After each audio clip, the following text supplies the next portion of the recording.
The Butcher of LYON. The Visitors. One morning a flock of parrots flew over the Saône River and arrived at the building of École de Santé Militaire, where Klaus Barbie was conducting an interrogation. The birds landed on the telephone wires and the electrical posts. Then they flew to the window of Klaus's office and advanced slowly, grabbing the edges with their claws and their yellow curved beaks. They had green feathers. Their heads were red. Their eyes were small and brown, surrounded by a white halo. They looked at the interior of the office, talking and moving their heads. Klaus loved birds. As soon as he saw them, he stopped the interrogation and came up to the glass to see them. The birds seemed to be speaking to him. He opened the window, and the parrots flew inside in a rush, one after the other. Fluttering their wings, they landed on the desk, the bookshelves, and the piano.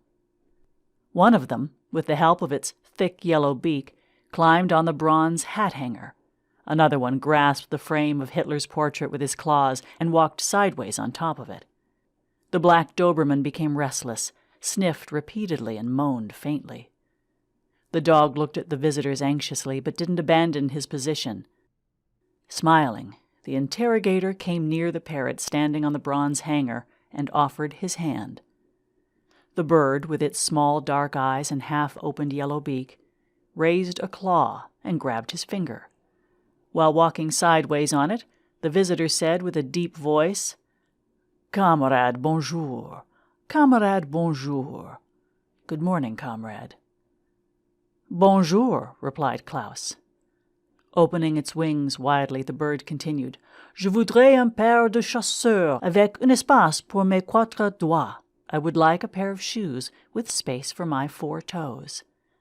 It seemed strange to him that a parrot could ask for a pair of shoes with space for its 4 toes. "Je suis à l'étroit. Avez-vous une pointure plus grande?" "My feet hurt. Do you have a little bigger?" Klaus laughed. Everybody laughed. Even the prisoner, with a puffy and black eye, smiled. The bird, clumsily grasping the electrical wires with its yellow beak, raised the red feathers of its head and said, "Dominique, Dominique, une bouteille de vin, s'il vous plaît. Dominique, Dominique, a bottle of wine, please." An anarchic conversation followed, in which all the parrots spoke at the same time, but none seemed to understand the other. "Je suis constipé. I'm constipated. Excusez-moi, je ne comprends pas. Pierre? Pierre?" The one standing over a thick red book opened its green wings, separating its feathers, stretching out one leg, and said, "Mein Kampf, oui, oui?" "Voilà!" exclaimed Klaus. "This is amazing. How does it know?"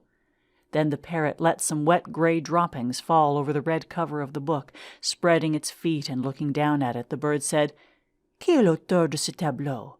Who's the author of this painting?" "Breton. Breton. Is it surrealism? I'm dreaming, Dominique."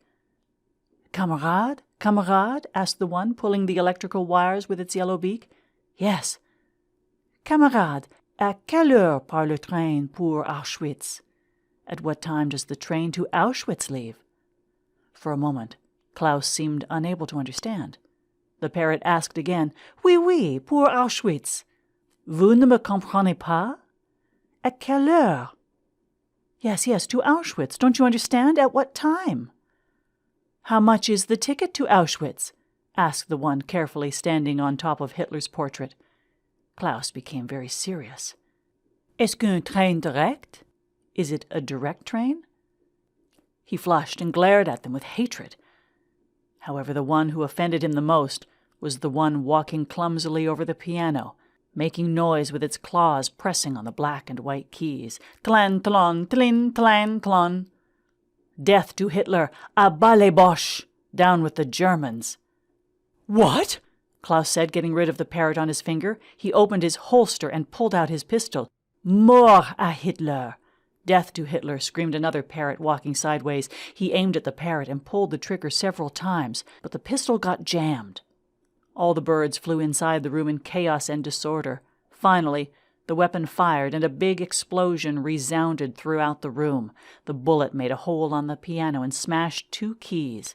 The dog barked and jumped, trying to catch one of the birds. There was the smell of gunpowder while green feathers floated around.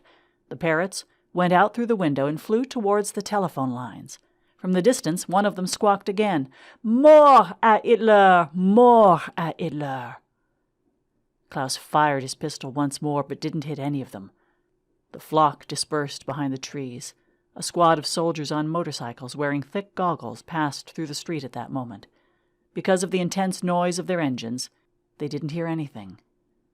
The lieutenant closed the window and continued the violent interrogation.